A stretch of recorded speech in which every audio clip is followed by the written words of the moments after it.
Addiction doesn't enter your life like something dangerous. It doesn't warn you. It doesn't look like a threat. It feels like relief, like a small escape after a long day, like something you deserve. It whispers, not shouts.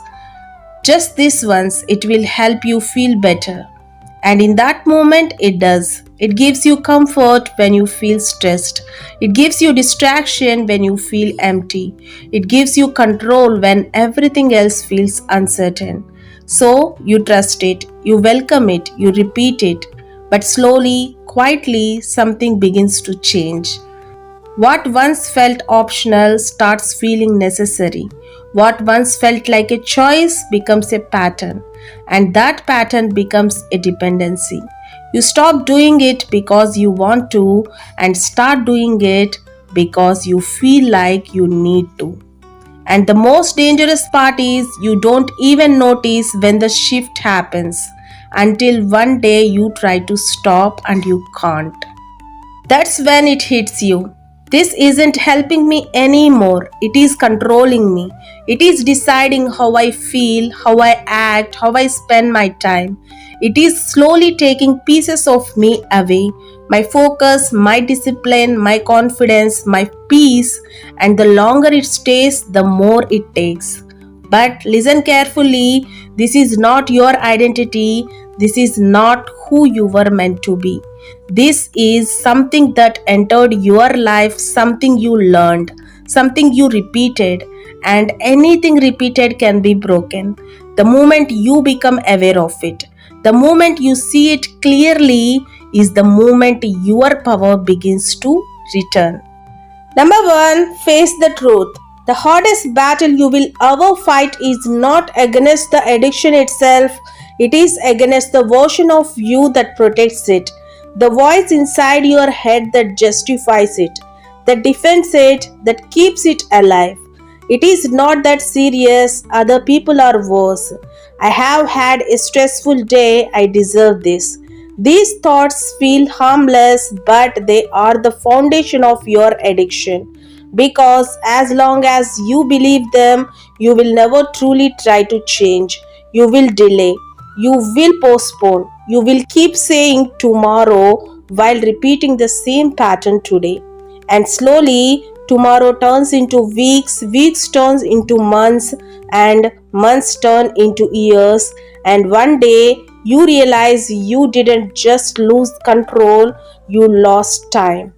Precious time that you can't get back. That's why facing the truth is painful, because it forces you to admit something you have been avoiding. This is not under your control anymore, and that realization hurts. It breaks your ego, it challenges your pride, but it also does something powerful. It wakes you up because denial keeps you stuck, but truth forces you to act. The moment you stop lying to yourself, you create the possibility for change. Not comfort, not excuses, just raw, uncomfortable honesty. And sometimes that honesty is the first real step toward freedom. Number two, the pain beneath it. If you look closely at your addiction, you will notice something. It always appears at the same moments: when you are stressed, when you are alone, when you are bored, when something inside you feels off, empty, or heavy. That's not a coincidence, that is a pattern. Because addiction is not random, it is emotional. It is your mind's way of coping with something it doesn't want to face. Maybe it is a fear you have been avoiding. Maybe it is loneliness you don't want to admit. Maybe it is pressure, insecurity, or a quiet feeling that you are not enough. And instead of sitting with those feelings, understanding them, or working through them, you escape. You reach for something that numbs the discomfort, even if it's temporary, and for a moment it works. You feel better, lighter, distracted, but the problem is it doesn't solve anything, it just postpones it. And every time you run away, That unresolved pain grows stronger in the background. So, the next time it appears, the urge feels even stronger. And the cycle continues. If you truly want to break free, you have to ask yourself a difficult question: what am I trying not to feel? Because your addiction is not your enemy, it is a signal, a sign pointing towards something deeper that needs your attention. And the moment you stop running from it is the moment real healing begins. Number 3, the battle of the urge. There will be moments, quite sudden and intense, when the urge takes over your mind completely. It doesn't ask for permission, it demands attention. Your thoughts start racing, your focus disappears, and everything inside you starts pushing in one direction. Do it. In those moments, logic feels weak, your goals feel distant, and your discipline feels like it's fading away. This is where most people lose, not because they don't want to change, but because they don't understand the nature of the urge. An urge feels permanent, but it isn't. It feels powerful, but it's temporary. It rises like a wave, builds intensity, and then if you don't act on it, it slowly fades. But the problem is, most people never wait long enough to see it fade. They react immediately, and every time they do, they strengthen the addiction. But imagine this: the next time the urge comes, you don't fight it. You observe it, you sit with it, you feel the discomfort fully without escaping. It will be hard. Your mind will try to convince you. It will remind you of how good it feels, how easy it is, how you can start again tomorrow. But if you hold on just for a few minutes, you will notice something surprising. The intensity starts to drop, the voice becomes quieter, the control weakens, and in that moment, you realize something powerful. The urge doesn't control you, you just never gave yourself the chance to outlast it. And every time you do this, you train your mind to be stronger than your impulses. Number 4, fill the empty space. When you remove an addiction from your life, you don't just remove an action, you remove a part of your routine, your identity, your emotional copying system.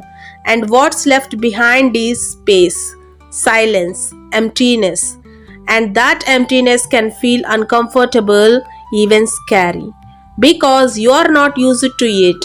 Your mind has been conditioned to fill every gap with stimulation, distraction, or escape. So, when that is gone, it starts searching for something to replace it, often the same addiction you are trying to quit. That's why so many people relapse, not because they are weak, but because they didn't replace what they removed. Real change requires replacement, not just removal. You have to consciously choose something that fills that space in a healthier way. It could be something simple: going for a walk, exercising, learning something new, talking to someone, or even sitting in silence and reflecting. At first, it won't feel that satisfying, it won't give you that instant rush, but that's the difference. Addiction gives you instant pleasure with long term damage, while growth gives you slow satisfaction with long term reward. And if you stay consistent, something beautiful happens. What once felt boring starts feeling meaningful, what once felt difficult starts feeling natural, and the space that addiction once occupied becomes the foundation for something better. Number 5, change what surrounds you. You might believe that quitting addiction is all about willpower, that if you just try harder, stay stronger, and push through, you will succeed. But the truth is, willpower is limited, it fades, it gets tired, and if you rely on it alone, you will eventually break. Not because you are weak, but because you are human. That is why your environment matters more than your motivation. Look around you. What are the triggers that keep pulling you back? Is it your phone always in your hand? Is it certain apps, certain places, certain people, certain times of the day? These things are not neutral, they shape your behavior. And if you don't change them, they will continue to control you. So, take control of what you can. Make your addiction harder to access. Create distance between you and your triggers. Change your routine. Change your surroundings, not as a punishment but as protection. Because real strength is not just resisting temptation, it is removing unnecessary battles from your life. The less you are exposed to triggers, the less you have to fight. And the less you have to fight, the easier it becomes to win. Number 6, become someone else.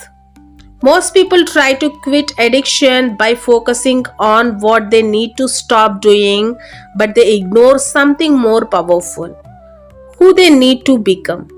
Because your actions are not random, they are reflections of your identity. If you believe you are someone who lacks control, someone who gives in easily, someone who is trying to quit, then your actions will match that belief. You will keep struggling. You will keep feeling like you are fighting yourself. But the moment you shift your identity, everything changes. Instead of saying, I am trying to quit, you start saying, I don't do this anymore. Instead of seeing yourself as someone weak, you start seeing yourself as someone disciplined, aware, and in control. This isn't fake confidence, it is a decision, a commitment to a new version of yourself. And when that identity becomes strong enough, your choices start aligning naturally. You don't debate, you don't negotiate, you act according to who you are. And over time, that identity becomes real, not because you said it, but because you lived it. Number 7, the pain of letting go. Letting go of an addiction is not just about removing something harmful, it is about losing something that once felt important to you, something that gave you comfort, even if it was temporary, and that loss creates a strange kind of pain, a quiet emptiness, a restlessness you can't fully explain. You might feel irritated, disconnected, and even question whether it's worth it. Because your brain is used to that pattern, that stimulation, that escape. And now it is gone. So it reacts, it resists, it tries to pull you back into what feels familiar. But this discomfort is not a sign that something is wrong, it is a sign that something is changing. Your brain is rewiring, your body is adjusting, you are learning how to exist without dependency. And yes, it is uncomfortable, but this is the price of growth. Not the kind of pain that destroys you, but the kind that rebuilds you. And if you can sit with it, understand it, and move through it without going back, you don't just break an addiction, you transform yourself into someone stronger than you have ever been. There will come a moment in your life, a quite powerful moment, when you look back at who you used to be, the version of you that felt stuck, controlled, and uncertain, the version that kept saying one more time, tomorrow, I will stop soon, and instead of feeling regret, you will feel something deeper: respect. Because you will remember how hard it was, you will remember the urges, the doubts, the moments where giving up felt easier than continuing. But you didn't give in. You didn't stay the same. You chose to fight, even when no one was watching, even when it felt pointless. And that choice changed everything. Because addiction doesn't just take your habits, it takes your time, your energy, your confidence, your future. And every day you delay change, it takes a little more. But the moment you decide, truly decide that enough is enough, everything begins to shift. Not instantly, not perfectly, but powerfully. So, ask yourself honestly, if you continue like this for the next 5 years, where will you be? And more importantly, are you okay with that version of your life? Because if not, this moment right now could be the moment everything changes.